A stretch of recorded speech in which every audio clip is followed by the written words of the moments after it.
With the end of the 3.1 update, one of the things within the world of Wuthering Waves that people have gotten more interested in is the infamous New Federation, a country we've heard so much about from so many people, but know so little about. In this video, I want to piece together all the snippets of lore together, and even push forward some theories for what the region may look like and be symbolically influenced by. Is the New Federation actually just a late-stage capitalist dystopia inspired by the world of Blade Runner? Before we get into that, however, let's give a brief overview of what the New Fed actually is all about. Even as far as 1.0, we got several characters like Kalshro and Mfw I, who describe the New Federation as a technology-obsessed country that focuses on science over resonators and resonance powers. We get a lot of hints of this from lore entries, with of course Mfw I being a scientific genius from the place, and Lucilia even being an old associate, being the chief editor of the country's top academic journal. Furthermore, it was revealed in 3.1 that the Academy is majority funded by the New Federation, and they even played the biggest part in building the Starward Riseway, the giant elevator from Lahiroi to the surface. The New Federation even seemed to dabble in terminal technology, as Francesco Montelli travelled to there in order to learn how to use them. Luke's father, who ran the Mfw I corporation that spearheaded the revolutionary drug Ichor, is just further evidence this patch that the New Federation is completely obsessed with science and technology, to the point that Mfw I's fourth character story says, "The cult of technology ran deep in the blood of every citizen in the New Federation." In addition to this, the country has immense class stratification, with Kalshro and Lene telling us that exiles and people deemed inferior are forced to live in the lawless zone, having no protection and having to eke out a living doing dangerous jobs such as mercenary work for the upper classes of the New Federation. On the other hand, there seems to also be an aristocracy within the country. Several characters such as Mfw I and Monya seem to come from incredibly rich families that dabble in politics and exploit the lower classes. From the other lore entries, they seem to be esoteric and obsessed with high culture as well, with Mfw I's second character story stating that the elites loved using perplexing metaphors and literary allusions, which happens to be my favorite kind of thing to analyze, right? However, this whole idea is further reinforced with several NPCs that talk about this high culture of art within the New Federation, resulting in famous novels such as The Last Jar of Air Before the Lament and The Second Coming of Solaris, as well as academic essays on the art of other nations. In addition to this, an NPC in Lahiroi, Sue White, tells us that, like a Shinohara, the New Federation discriminates against resonators, so much so that her parents told her to never come back after she went to Startorch Academy, further reinforcing discrimination and class stratification within the country. Mfw I describes the nobles of the country as being indulgent, fancy, hypocritical, and greedy, something that makes a lot of sense when we observe that the New Federation seems to be a manifestation of a late-stage capitalist dystopia. Late-stage capitalism, which we'll call LSC from this point onwards, is the nightmare scenario of capitalism, where life and societies are dominated and monopolized by private interests and corporations, where everything revolves around money, and where people are stratified by class and wealth. It's basically capitalism with exploitation cranked up to the max, and we see this through several clues in existing Wuthering Waves lore entries. For one, Yngvar, who worked at Fraxis in 3.0 to escape to the New Federation, continuously studied a New Fed brochure that advertised the capitalist and shopping delights within the country. Verena, within her character stories, laments that in the New Federation, flower prices were inflated with companies engaging in elaborate competition.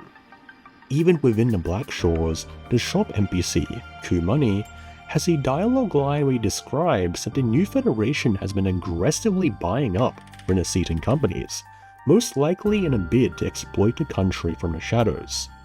Even in 3.1, we get clues from Luke that the high that the high class massively exploits the financial sector of the country, with one of the Fraxtus overseers, Eris, being based in the New Federation and being able to basically bankroll the entire organization through corrupt finance.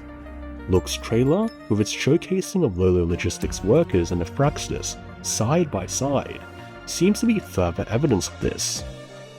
Now that we've gotten the general idea on what the country is like down, we can now start on my favorite part, the symbolism and the references. I've split this section into chapters, so let's get started.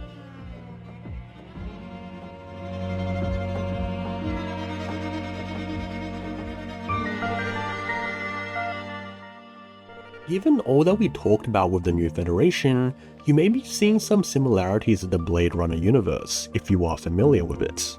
I believe that the biggest influence of the New Federation may be the Blade Runner universe for multiple reasons, which I've covered in a write-up on Twitter already, if you're interested.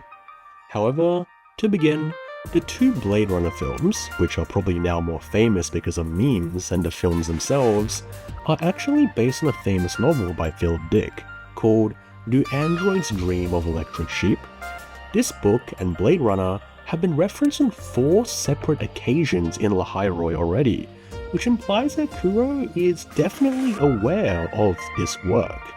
Additionally, after observing Lene's cherished item, the cactus pillow, which comes from her favorite New Federation road movie, this seems to imply that the New Federation has a Wild West-esque culture, which also seems to infer that the New Federation may be based on American culture, which is not just a perfect setting to present a late-stage capitalist dystopia, but also the setting of both the Blade Runner universe and Cyberpunk, which we'll talk about a little bit later.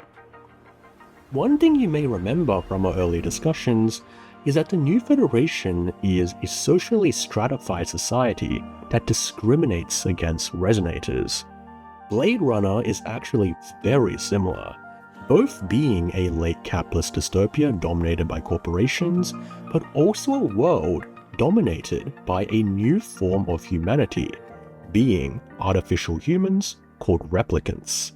Just like resonators, replicants are superior to humans in nearly every way, but they're still discriminated and mistreated within Blade Runner's dystopian future of Los Angeles. One of the, if not the biggest themes of the Blade Runner films is one of transhumanism. Replicants are a supposed superior evolution to humanity, but are seen by normal humans with contempt and fear, leading them to be segregated and have lesser rights than the seemingly weaker humans. Similar to Wuthering Waves, the control the humans exercise on their superior forms, whether it be resonators or replicants, seems to be dependent on technology and numbers to control those who are stronger than them. It may be that the technology and science cult within the New Federation, similar to Blade Runner, uses technology to suppress the advantage that resonators have over normal humans, out of fear of how they are different from them.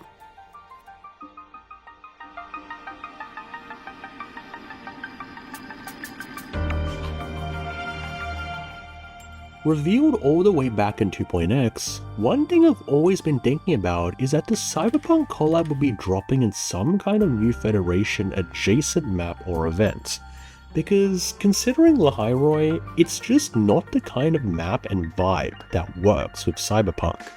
However, the New Federation, with what we talked about already, would be perfect.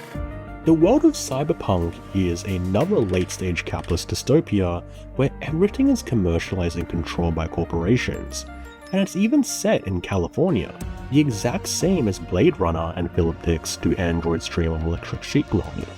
This is actually not really surprising, because Blade Runner is really just a godfather of Cyberpunk, according to the devs themselves, and the countless references within the game to Blade Runner and Philip Dick's original book. To me, it just seems so odd that the New Federation, with its techno-cult, late-stage capitalism, and transhumanist discrimination, which in my opinion, honestly, so obviously draws from the universe of Blade Runner, would not be the place where the wuwa x Cyberpunk Edgerunners collab happens. While Luke has said that we won't be going to New Federation anytime soon, it may be that we get a mini event map or some kind of New Federation inspired setting for the Cyberpunk collab. It just makes sense to me.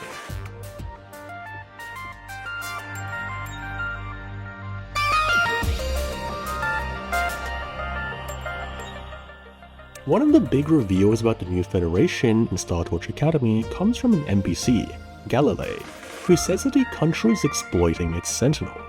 Another NPC within Star Torch gives us the name of a couple of Solaris' Sentinels, of which we know the countries of except one, Prometheus. Prometheus, which seems pretty obviously based on the real classical myth of Prometheus, is what I believe is most likely the Sentinel of the New Federation. Within Greek legend, Prometheus was a titan who stole fire to give it to humanity, providing them with enlightenment, technology, and science. You can probably already see how this matches up with the New Federation, which we've already discussed is basically a cult which worships knowledge, science, and technology. What's interesting, however, is also Prometheus' punishment. Once the Olympian gods find out that he has given fire to humanity, the gods chain Prometheus to a rock, getting an eagle to peck out his liver every day. It may be that Prometheus, the Sentinel of the Hieroi, is punished and trapped in a similar way, however, ironically being exploited by the very humans that they loved. All in all, considering that the New Federation has already used classical symbolism with the Ichor Wonder Drug by Lux Novial Corporation, Prometheus being a part of New Fed's story isn't really that surprising.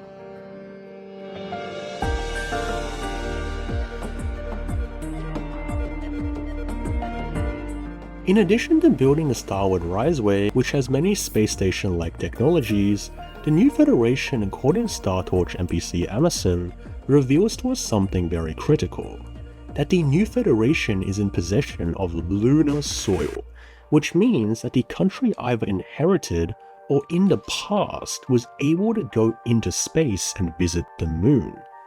As we learnt in 3.1, space travel after the Etheric Sea converged was impossible. But are we really surprised that it's the knowledge-thirsty techno-cult of a society that is in possession of old-world technologies, and from the looks of 3.1, may even have links or have inherited, perhaps, to spacefaring history from the court of Savante? Not really. In addition to this, however, while most countries have given up on flight and aircraft following the convergence of the Etheric Sea, something that we can see from the Aircraft Crash Report lore entry, the New Federation has actually specific aerospace companies, such as Triumph Avionics, trying to make flight possible in a post-Lament world. While we don't have too many details, I suspect that in the Hieroi, we're already seeing some of the ships and planes that display the New Federation's technological prowess. While there is too many things that we don't know, it seems that Kuro has been massively ramping up dimensions of the New Federation in preparation for Rover visiting the country in the near future. If you found this video, theory, and analysis interesting, feel free to support me by subscribing, donating with a super chat, or even becoming a channel member. As always, I hope you all have a great rest of the day, and I'll be seeing you all in the next video.